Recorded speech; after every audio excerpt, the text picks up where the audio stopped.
Good evening. My name is Merle Volness. I've been a member of the Woodturners Guild for just about 10 years now. Tonight we're going to do a project that I call a captive ring Christmas tree.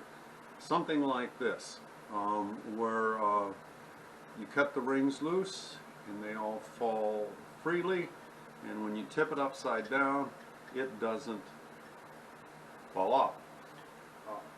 Basically what I do is I start with a piece. This happens to be a scrap piece of cherry. When you're looking for wood to make these things, you should look for wood that's relatively void-free or of any defects. You don't want any knots in it, so that if you happen to, a knot happens to fall on one of the rings, they don't break apart. I learned how to make these Christmas trees from a good friend of mine. His name is Phil Holton. He's from Minneapolis, and he's been doing these trees for a very, very long time. So let's just get started. We're going to go through the whole process. I am going to take some shortcuts. Typically when I put a finish on, I put 3 coats on. For this demonstration, I'll put just 1. So first thing that we got to do is take a piece of material and go from there. Typically what I start with is something that's 2 by 2. This happens to be cherry, and we'll get started. I always put my tree with it in the chuck, because when you get ready to do the final tip of it, we're going to want to pull the tailstock away, but we still want to have it held. So let's get started. First thing that I usually do is part off the end where the chuck, so I have room for the tool to get in there.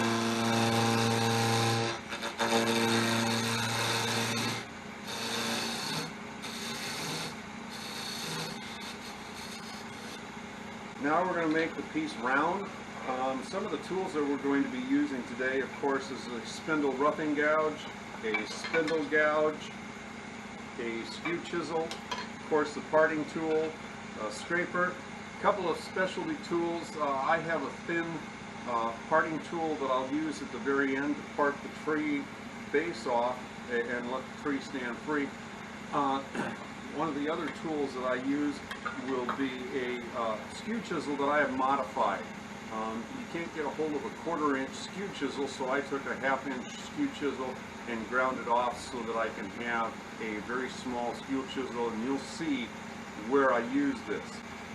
The last tool that we're going to be using will be a captive ring cutting tool. I have modified this tool so that I can get in there. When the tool came, it had a little bit of a Y point right in here, and I just took it to the grinder and ground it to a fine point, and also made it flat here, and you'll see how I use that in just a little bit. Alright, now's the time that we have to make the tree, the square piece, round.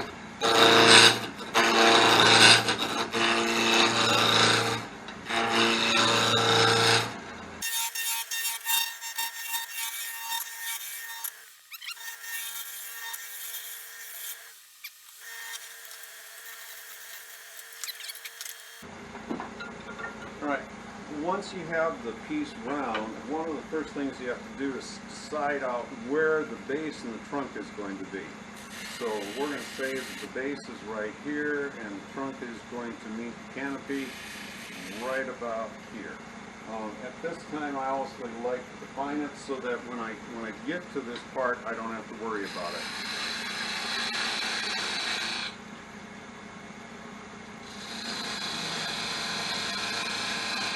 So this will be where the trunk of the tree will be, and we'll go from there. Now at this time I have to make the tree itself in the shape of a cone, something like this. So I'll start with that.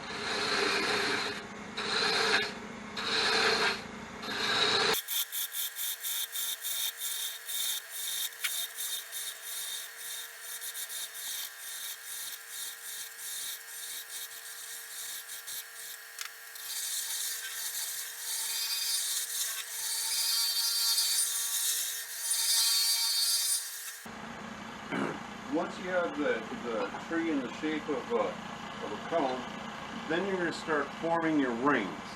Now, the way I like to do it is I like to define where the top is going to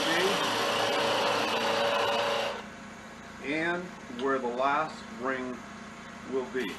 This particular ring right here will be fixed.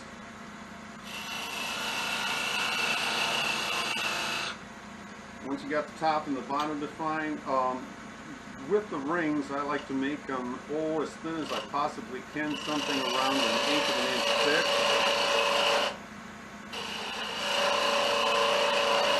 And what I'll do is do 1.5 thicknesses of the parting tool between each ring.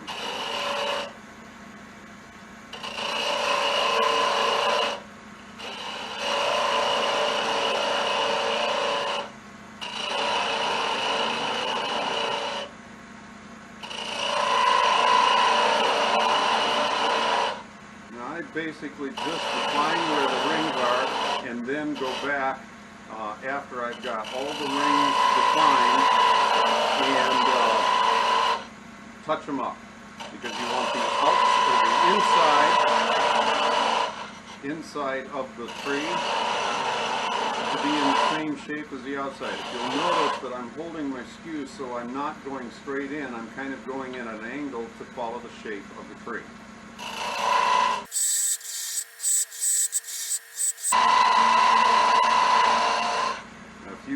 You can measure out each one of the rings. I just do it by guessing by golly.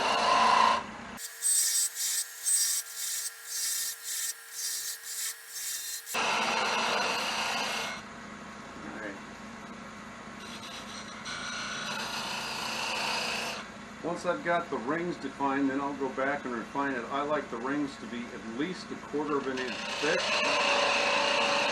So I'll just go through and make sure that these are all the correct thicknesses and matching up the outside shape of the tree to the inside shape of the tree.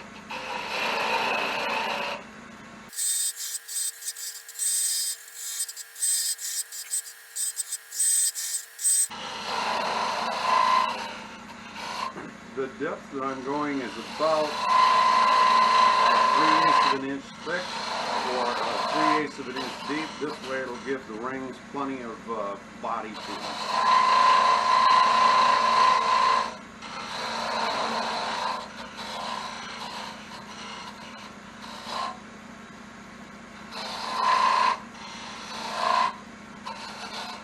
And from time to time you may have to go back and adjust the depth between each ring to get them so that they're relatively close.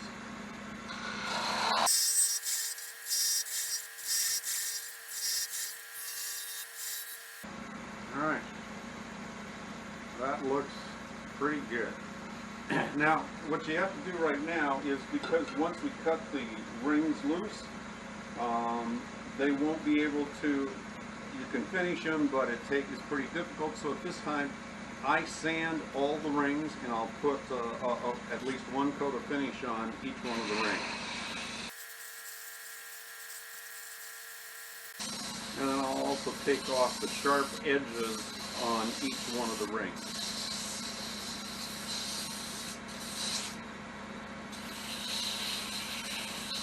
And I will go through all my sanding grits. For spindles, I usually start at 100, go to 150, 220, 320, and 400, and then I'll use some non-woven pads to refine the surface of each one of the rings.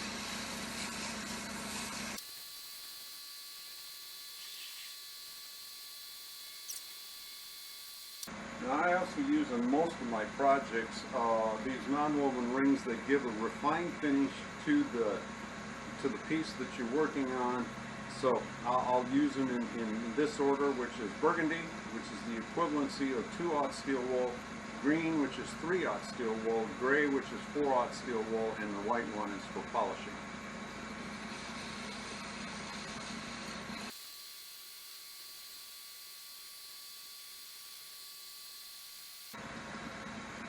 Once you've gone through all your sanding process, then I put a couple.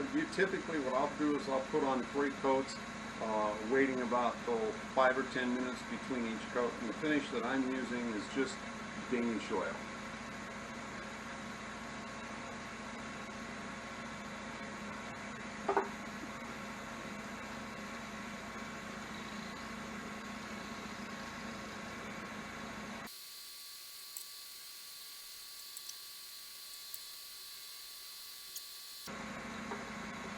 Alright, for the time being, I'm done with the finish.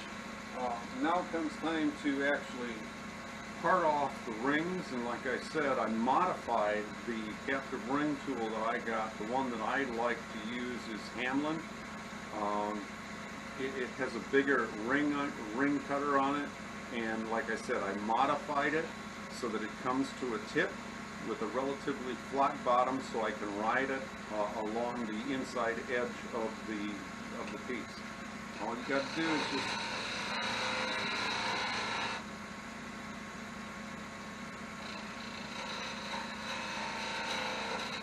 there's one ring. I typically cut off 3 rings and then touch up things.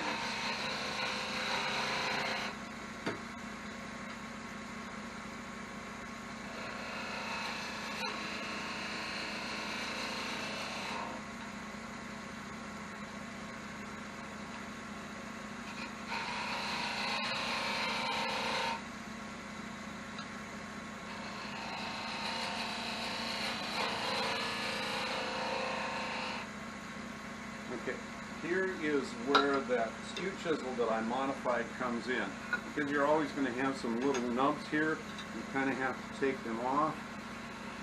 And a standard skew chisel, 3/4 or a half, is a little bit too big, so that's why I modified this skew chisel. You just basically take off any nubs or anything that you have in there. Now it's just a matter of continuing till you get all the rings parted off.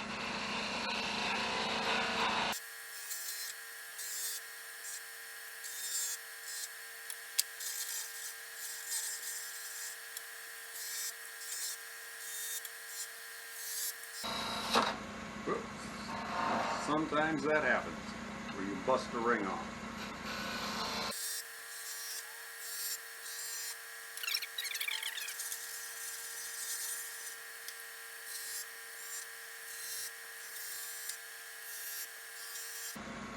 And that's the last ring.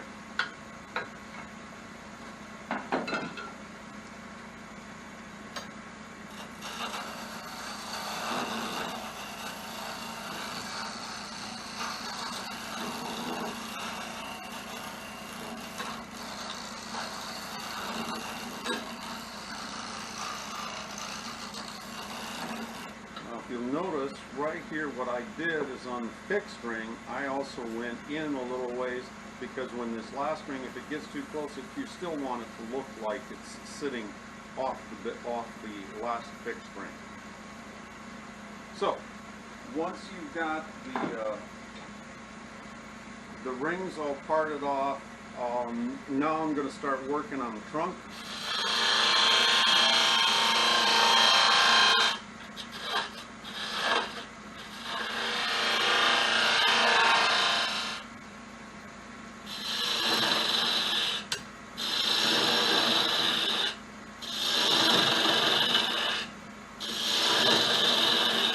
This is just like making a very big coat.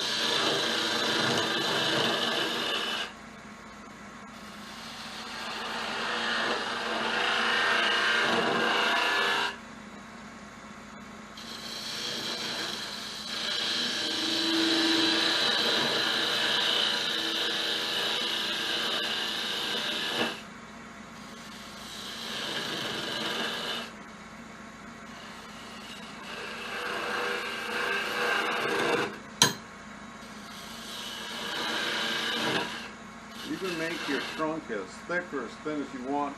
For speed, what I'm going to do is take my scraper and finishes off relatively quickly.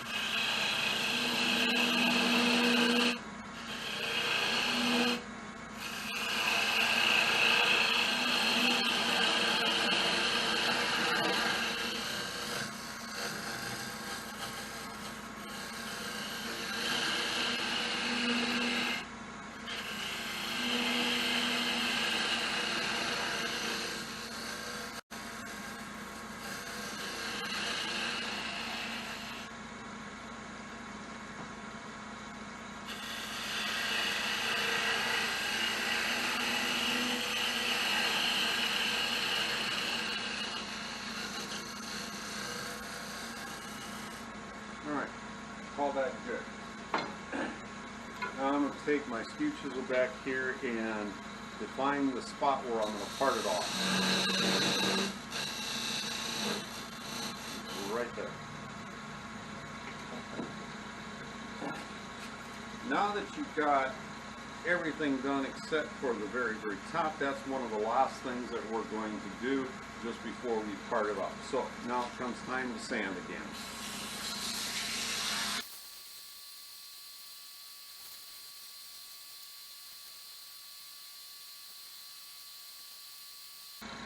Alright, we're going to call that good. At this time, I'm probably going to put the finish back on the stuff that I've just completed. And then I'm going to start working on the top.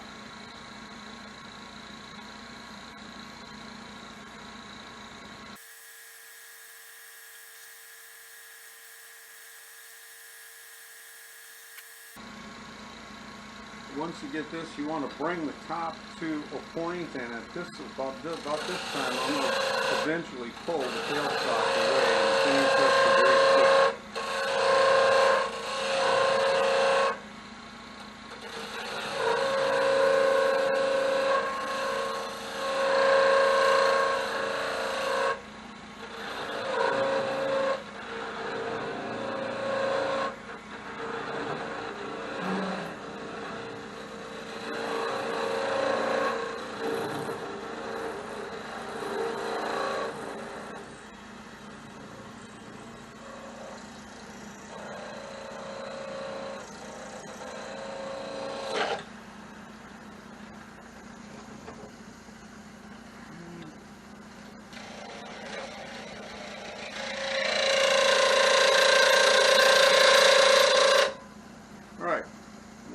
Tip is done. You can go ahead and do a little sanding on the tip if you want to.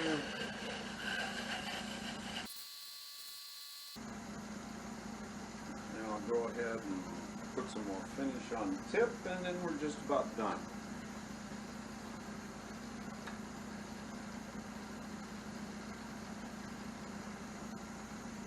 Now I use the narrow parting tool so that I can get in, and it's not, I don't remove a lot of material. You also got to remember that you want to relieve some of the cuts as you're coming down to the end.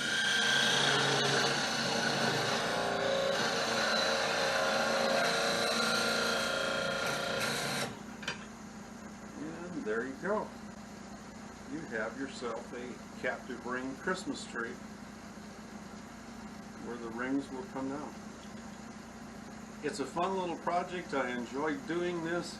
Most of the stuff that I make is somewhere between 4 inches and 12 inches long. The longest Christmas tree that I have ever made was 36 inches long, and it had 127 rings. That took a little while to do, and it also requires a steady rest while you're doing it. I hope you enjoyed this demonstration. If you have any questions, go ahead and ask.